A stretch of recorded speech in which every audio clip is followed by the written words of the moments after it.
Welcome back to another edition of the Balas and Skene Show at the Wolverine.com post-game Northwestern with our resident negative Nancy here, who predicted a 20-17 Michigan win. You've been It down was on a this team. win. It was a win, and but you still lose. But it was rightfully so. I'll be honest. For some reason, I said I thought this Michigan team was going to score 30 points again, and people were getting on me. How are they going to score 30 points? And then they put it all together and they put up a 50 burger, which nobody saw coming. Skene. And that's great No, news. This is no. great news, though, because there was so much improvement. And part of it, of course, is Northwestern didn't play well.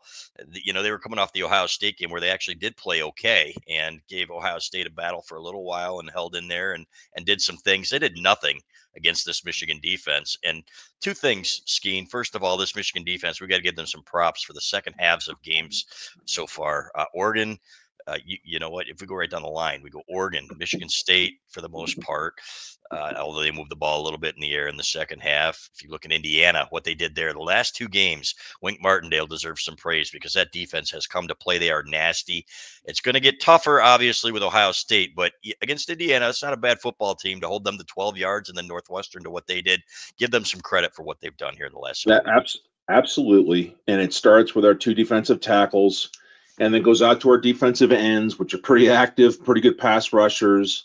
That allows space and room for the linebacking core to run and make plays. And then this, of course, the secondary. When you're putting pressure on quarterbacks, as we know from watching our own offense through the course of this season, when the Michigan defensive line puts pressure on quarterbacks, it makes your secondary look good, and it all just falls in. So the Michigan defense has been an example of what can happen when you play your ass off, you play emotional football. It still looks like they're out there having fun together, doing what they're doing on the defensive side of the ball. And that's what it looks like, right? Now, Northwestern's offense, to be fair, ranked among the worst in the country, along with Michigan's offense coming into that game, like in the bottom five in the most, the most meaningful categories, in my opinion. And so it's not like they're playing some sort of offensive juggernaut, but it doesn't matter. The emotion, I always watch and I say, okay, are they playing with a high level of emotion? What's the effort look like? The hustle when guys are away from the ball. Michigan's defense has done that very, very well. And I thought the offense did on Saturday too. They seemed more together and cohesive. I wrote in my post game column, it felt like Michigan football again, where guys were celebrating like crazy when things went well, and a lot of things went well. Skene, I got to be honest, and we're going to talk about the offensive line here in a second. But to me, a couple of things stood out. The second half, line play and the adjustments, whatever they were starting to run some running plays. And Sharon Moore talked about this a little bit, and maybe you can shed some light on it. He said there are different formations when people are stacking lines that you can still run with success against. They bounced outside a few times and did a couple of things with Kalel Mullings, and they freed him up early in the second half. In your estimation, what was the biggest difference between the first half? That there were times when that offensive line looked like a sieve again, and weren't playing very well. And then in the second half, I thought they really stepped up. Well, Balas, it's really not all that complicated. I mean, you look at what the effectiveness, in my view, when I'm watching the game, I look at the effectiveness of the first move of the collective attack side of the offensive line. So if it's offensive left, Hinton over there and Preeb over there at left, and then throw in whatever tight end is in the mix. How is the first initial move? And then I always look for where are we at in relation to the defensive line? Do we have the geometric leverage against a defensive lineman? Are we lower than them? Are our hands where they need to be?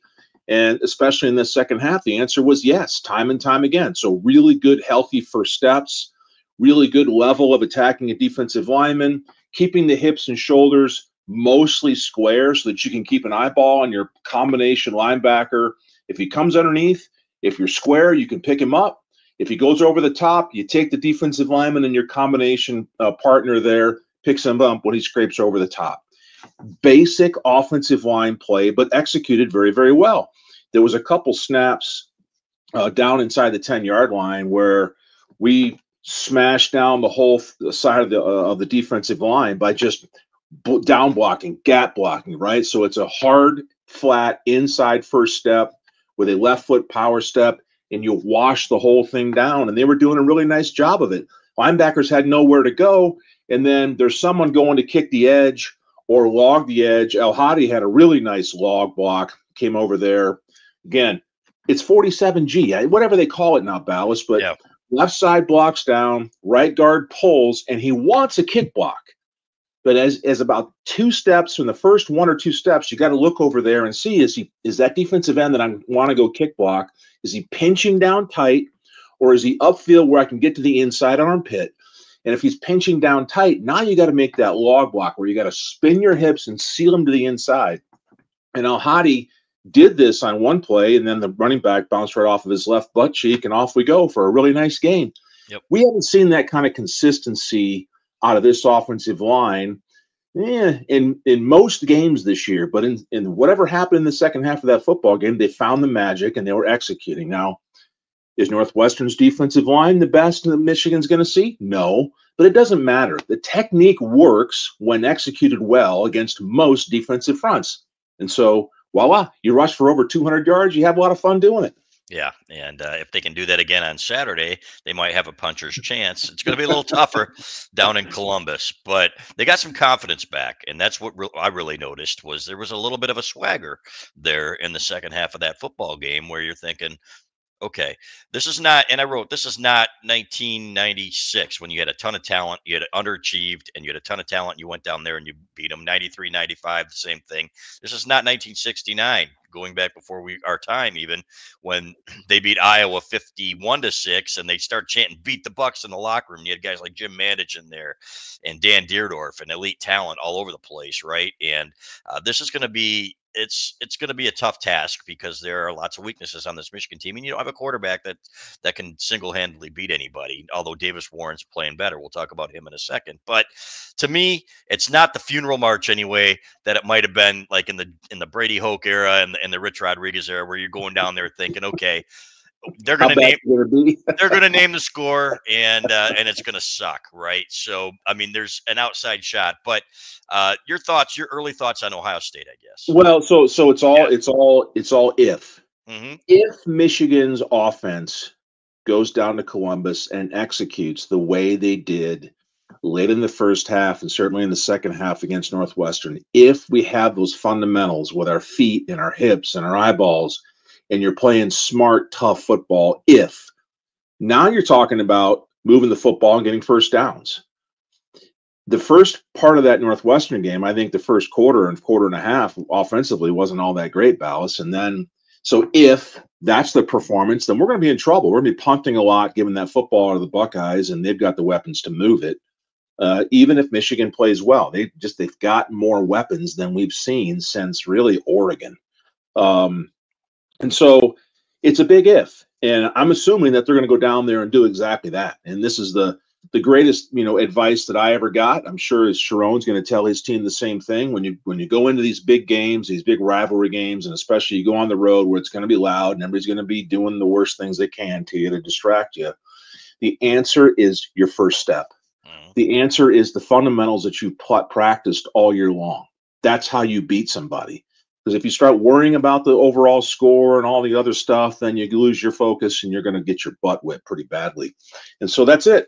Just go down there and execute and do what you're supposed to do. And then mix in a little emotion, have a little fun while doing it, put somebody on the ground, and all of a sudden you can get a little momentum going and you'll be just fine. And that's what we saw against Northwestern, right?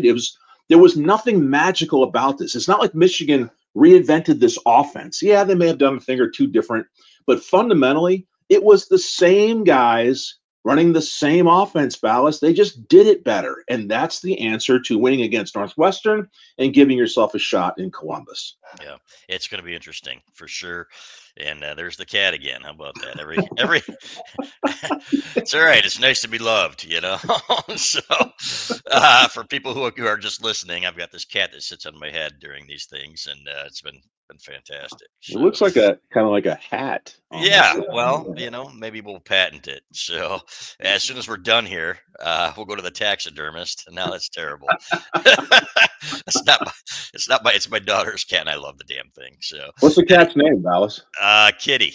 That's what I call it. So anyway, yeah, Lucy, I think. So anyway, all right. So let's talk a little bit about Davis Warren here. I think we go back in hindsight's 2020, obviously, but if you go back to early in the year, and I said, man, he started minus the picks. He started making some throws and he started looking pretty good. Was that a panic move going to Alex Orji? You kind of knew. Yes. I thought Yes. so too. And how much further ahead would he be if he'd got a chance to stick it out a little more? Well, he'd be 3 games ahead. He'd have three Right, games more experience. And the reason we can look back and say it was a panic move, it was a knee jerk kind of thing, is because I don't think Alex even played a snap in the game against Northwestern, did he? I don't right. think he No, did. no. And so if it was such a good idea, then why is that package gone? Why is that Yeah, third and short, third and medium, Alex Orgy kind of run right, run left? Why is that suddenly gone out of the offense? Because I it don't know. wasn't all that great. Right. I just wish that Alex could throw the football the way he needs to throw it with any kind of consistency, but he couldn't, or he wouldn't, or the coaching staff didn't feel comfortable. And I do think, Balas, this offensive coaching staff gets really kind of nervous when we have a mistake. And what I mean by that is after Davis threw the interception in this football game, he skied one, it was picked off, whatever. The passing game suddenly was short, flat routes indefinitely until further notice. And it's like they don't trust the guys out there to make the big mistake and yet continue to run the offense. And I think that's probably limiting to some degree. Although Michigan made it work, Dink and Duncan, we had a 2-minute drill before the half, and it seemed Hmm. to work. But yeah, I think early in the season, I remember you and I talking about it. I was like, I think that's a little bit premature. The guy threw a few picks. We know 2 of them weren't necessarily his fault. He was under pressure and got hit Right. when he released one of them, Yep. and the ball was out of control. So for them to pull him quickly and go to a different quarterback and then come back later, I mean, that's tough on guys, right? To Yes. be in and out of the lineup. And so in hindsight, I think probably Michigan would have done it differently and stuck with him through that growing period, because now here we are, and maybe, just maybe, he's even better than what he is as we speak now. Yeah, I think so too. And it doesn't mean he's going to be the starting quarterback next year.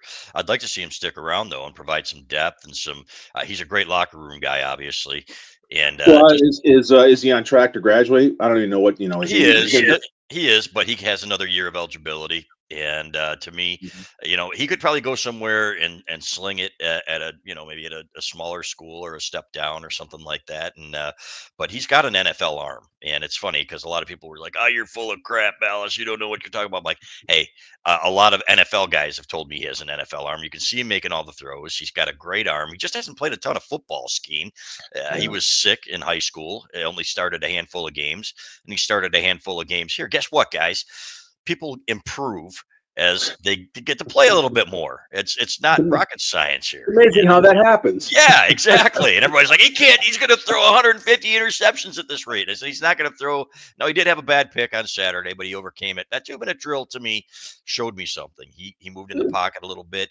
And how hard is it, Skene? He was running again for his life half the time in that first half, where and everybody says, well, he leaves the pocket too soon at times. I'm like, well, when you get pressure as much as he does, I'm not going to fault him for that. There are times that, yeah, you're going to get a little bit skittish, because what do you tell me all the time? If what's going to happen if your quarterback gets hurt or gets hit, right?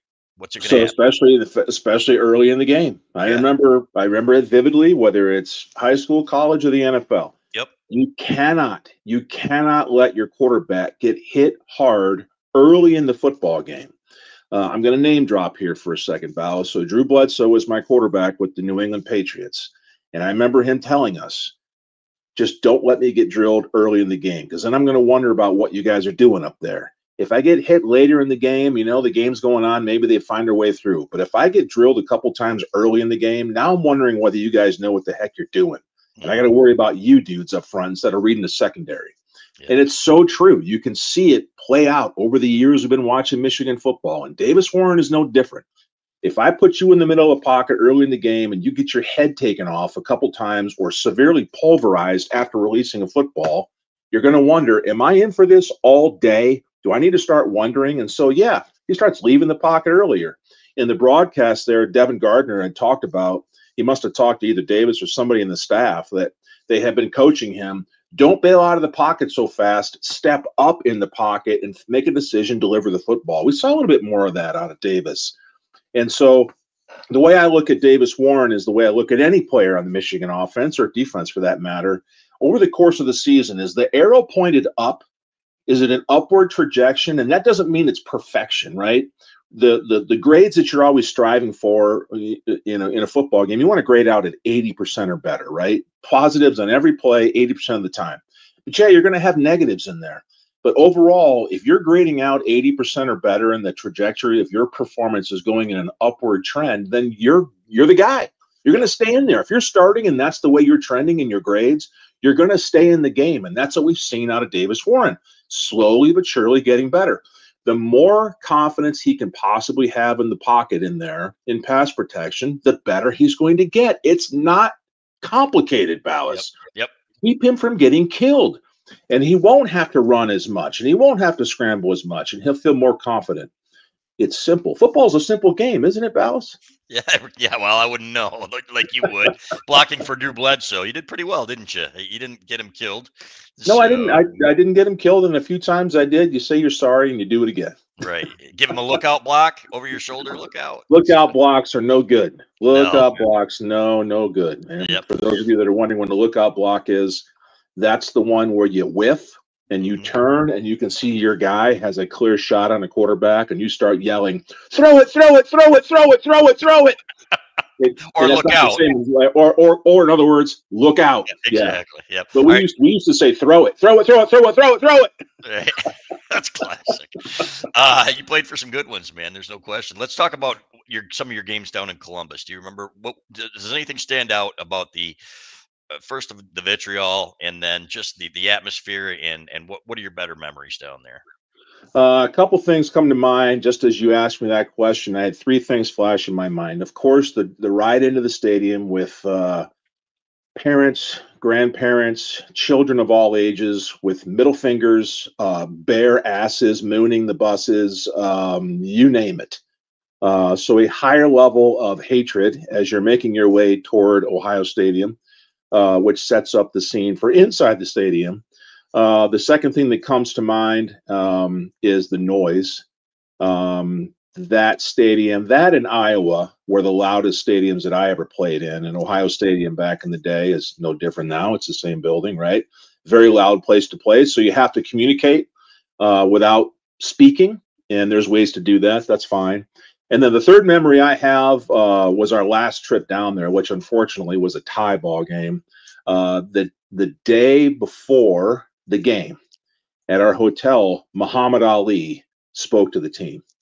So I was in the front row with my line mates, and Muhammad Ali was addressing the football team and talking about how you just go in there and you just punch people in the face. That's what you do. You make your move, you dance around, you do your thing. And Ali had the team laughing hysterically at things that he said. And in other words, in another way, I can't repeat what he said because it's not appropriate for America at this time, but he used some terminology that is politically incorrect nowadays, but it was hilarious and we thought it was funny. And then he also had us ready to go, right? We were ready to punch our fist through the wall. So I'll never forget that. And I don't know how Coach Moeller pulled it off, but having Muhammad Ali talk to the team before the Ohio State game was pretty cool. And something I'll never forget. But the game itself, Balas, there's another memory that I share, and a lot of Buckeye fans hate this when I share this story. At the end of our last game down there, it was clear that it was going to be a tie. We had already won the Big Ten championship. Yep. And they had a bunch of All-Americans, as they always do, first-round draft picks. And there was that moment. Sometimes, Balas, there's just a moment where the offense is at the line of scrimmage, the defense is at the line of scrimmage, and maybe the officials are doing something, or you're waiting for the TV guy to get off the field to let the televised, the TV people come back live to the game. And there's just a moment where you're standing there in front of the dude who's wearing the Buckeye uniform, and he's staring at me. And I remember in this game, those guys saying, "Hey, go out to the Rose Bowl and win it for the Big Ten. Good luck, you guys. We want you to win." And the Ohio State players were saying that to us. Now, wow. There's some kind of embedded respect that's built into this football game. And I've maintained this ever since being at Michigan and afterwards. Yes, we want to kill each other. Yes, we want to embarrass each other in front of our girlfriends and parents, right? We want to win so badly. But somewhere deep down, there is a respect between Michigan and Ohio State. And a lot of people don't understand that. They don't ever see it, but those are a couple examples in my mind of where it does exist. And then the other example, as you can see, it happens so many times when guys leave the schools and they go play in the NFL and their teammates, they're great guys. There's so Yeah. many Ohio State players, great guys, love their program as much as we love ours, feel the same way about it, and yes, want to win badly over the other guy. That's the way Yeah. Ohio State, Michigan is to me. Yep, it used to be to me too until I had a couple of encounters with Ohio State fans, and Now it's that's a different. that's a It's a different different breed. story. I always had a mutual respect. I'll never forget this. My first year at Michigan, there was an Ohio State fan across the hall. I was at Bursley Hall, right? And I said, I just think this is a rivalry built on mutual respect. And Bo and Woody goes, F Michigan, and I hate Michigan, and we all hate Michigan, and you don't know what you're talking about. I'm like, oh, really? And then that first game, Michigan wins in 1989 and 88 actually, and we're chanting Rose Bowl on the way out, and I get this drunk Buckeye in my face. He got like 5 teeth. He goes Rose Bowl, and like trying to start something. And the only thing I said was, "Oh yeah, you guys probably have no idea what that is." And then and he walks away, and he's all pissed off. I was like a buck 45 at the time. He wasn't going to rough me up, and then you go down there, and they're just a bunch of freaks, right? Well, so not all of them, right? And this is where 99%. 99. You're right. 99. I would say Ohio State probably fairly has an elevated level of the fringe fans. And Yes. I'll share another story. Yes. In a previous career, my sales territory, working for a sales organization, I had to go to Cleveland a lot, and I still do go to Cleveland. I go to Cleveland for work. I'm Well, sorry. this one day, I was standing around talking to about 5 or 6 Ohio State guys, and I'd never met these guys before. But I was in a room, and the owner of this establishment said, "Hey, this is Doug. He played at Michigan, and talking a little football." And there were 6 guys sitting around. 5 of them, we had great conversation, talking about the games and the players and what it's like to play at Ohio Stadium and play in the rivalry, and a lot of stories I'm sharing here today. But one guy sitting over in the corner was just silent, staring at me, not saying a word. And after we got done, me and the other guys had a good conversation and wished each other well and good luck, blah, blah, blah. The guy in the corner stood up and looked me square in the eye, pointed his finger and goes, F you, F you, F Michigan, go F yourself. And Wow. he left the room and he Wow. walked out. Wow. And That's this weird. was not a big dude either, Balas. This is, No. so I kind of look at him, and the dude walks out, and I look at all of his friends that were sitting around talking, and they all looked at me like, "Hey, man, sorry about that." There's always There's, one. there's always one. Yeah. Yeah. That's maybe crazy. maybe Ohio State just has a higher percentage of those kind of folks that just can't see the bigger picture. Yeah. It is a football game. It's a Yep. football game, right? That Yep. we all want to win, but it's Hmm. a football game, people. Yep. And none of the last 3 wins are going to be erased, much to their chagrin. As much as they keep saying the hammer's coming, and all this NOA stuff. I can promise you, there are not going to be any vacated wins from this or championships. So you No, have to no. deal with it. Here's the thing about my friends that are Buckeye fans now, and we talk about this. For Ohio State, beating Michigan is a foregone conclusion this year. That's an Hmm. expectation. Their deal this year for the Buckeyes is win it all They or better. total failure. They Yeah. better win the whole thing. And I'm like, yikes! I'm not sure you guys have what it's going to take to do that. Now it's interesting as the season evolves. Maybe they do, maybe they don't. Um, I personally don't think they do. I think they're a solid playoff team, definitely probably Final Four. They should be, but I don't know that they have what it takes to win it all. And if they don't win it all, is Yikes. Ryan Day in trouble if they don't win it all? It's a debated topic with my Buckeye friends. Yeah. Some say get him out of here, and some are like, who else are we going to go get, right? Right. And No, so, exactly. If you but win the that's the Big goal. Ten, if you win the Big Ten and say you get to the championship game, let's be honest. If it weren't for a missed field goal, they probably would have won a title a couple of years ago. Yeah, And I mean, and that's just bad luck, right? yeah. So you don't throw the baby out with the bathwater type of thing. But these people can't see past the winning and the losing half the time because they're just not that smart. Okay, I'm just kidding. Not all of them. I probably shouldn't have said that. However, this is not a perfect football team. and they're going to have some issues up front. The one area where Michigan, I think, can give them trouble, that defensive line against their offensive line.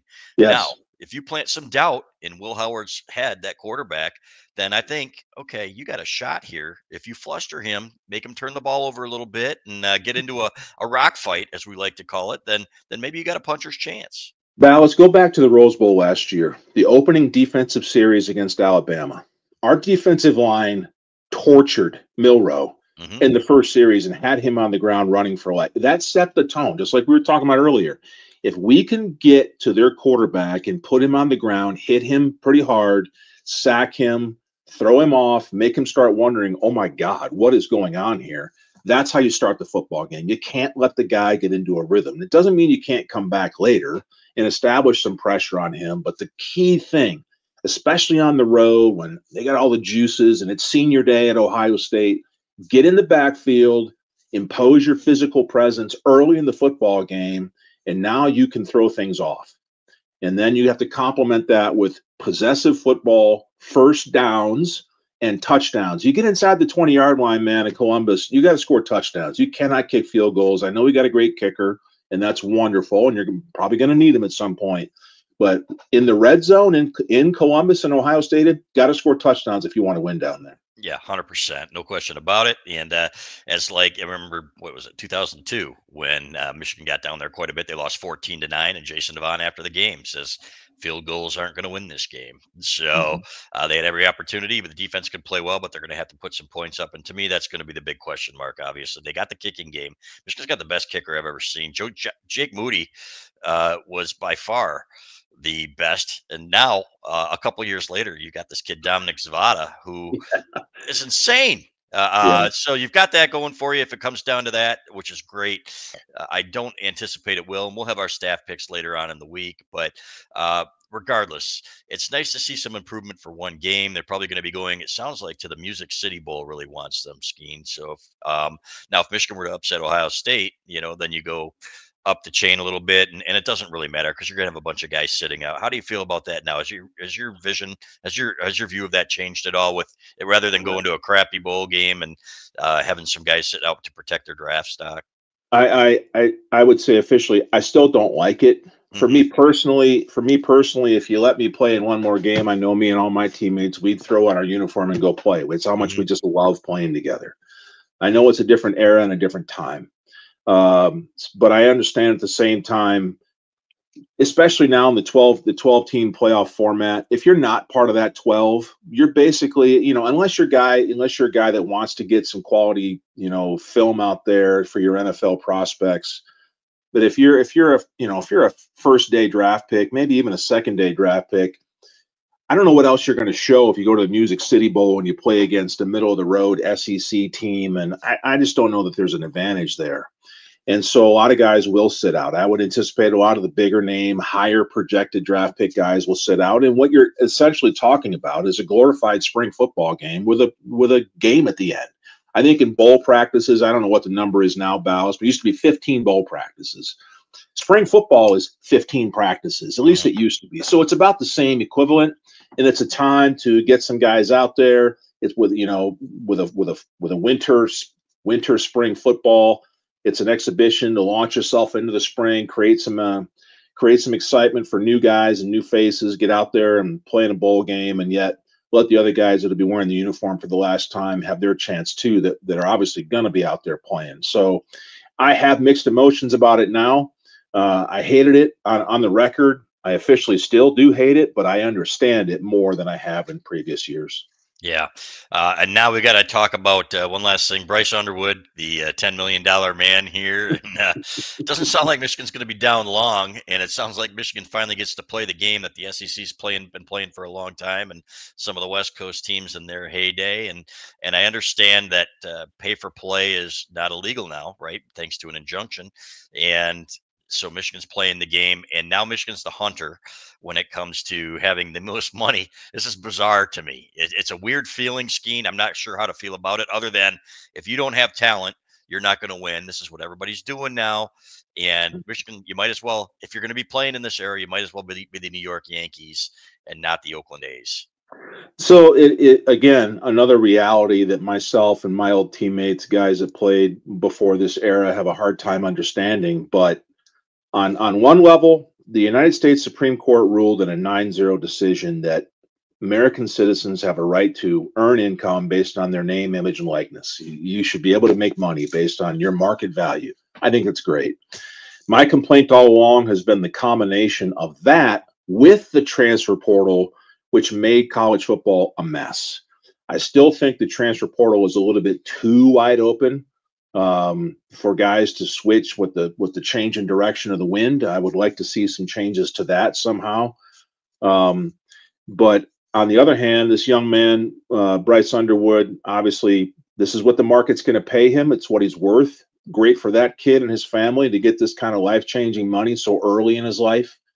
Remember now, the reported 10 million bucks really translates into about 5.5 after the United States government gets done with you and you're paying taxes. So still a lot of money, right? But you know, when you make that kind of money, you get to keep about 51% of it. All NFL players know this.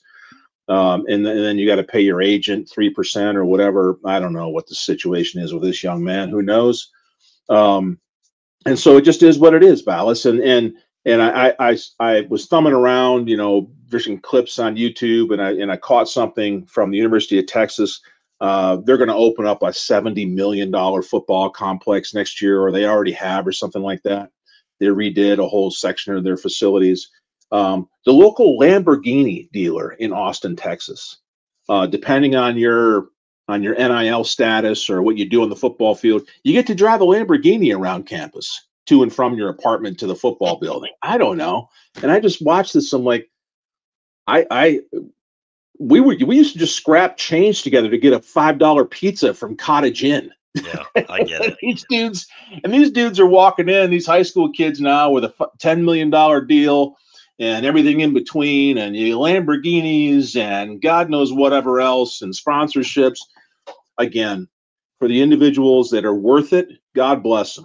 I hope they get every dollar they can. I just would like to see guys stick with the programs they committed to in the first place and grind it out to find their way through the difficult times, because everybody goes through that to get to the other side.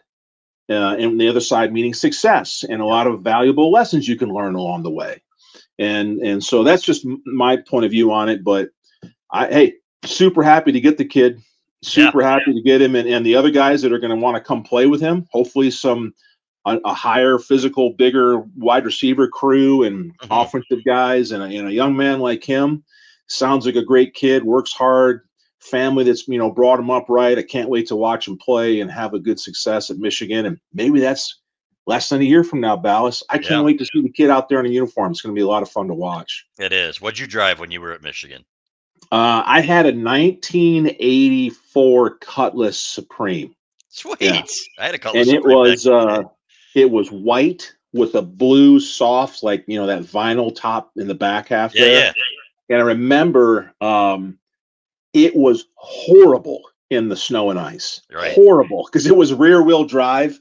And man, I would slide just with a little bit of ice and snow on the road. It was dangerous to drive that thing around town, but we made it through without wrecking the thing. Even with Uh, all that weight, even with all that weight in the car, yeah, that's like putting 100 bags of salt in the back or something, man. yeah. When So, I had me and Everett and Kakuzo and a couple other guys in there, yeah, still a little dicey going to scrape our change together. So hey, dude, you got enough money? I think we have $9. What can that get us at the local pizza place? that's Or crazy. and so that's how we Unbelievable. live, man. Yeah, yep, and you deserve better. You guys deserve Lambos too. So, you know what? Maybe in the next life, so you'll get Yeah, those we're ones. doing okay. We're Yeah, doing all you're right. doing fine. He's Doug Skene, Michigan's five-time Big Ten champion. Skene, I appreciate it. We'll be talking to you next week after the Ohio State game. Hopefully, you have a better pick this week, number one, and don't finish last. And number two, hopefully, we have some good things to talk about. We'll see. All right. Hey, happy Thanksgiving, Ballas. Happy You too, Thanksgiving, brother. everybody. And Go blue.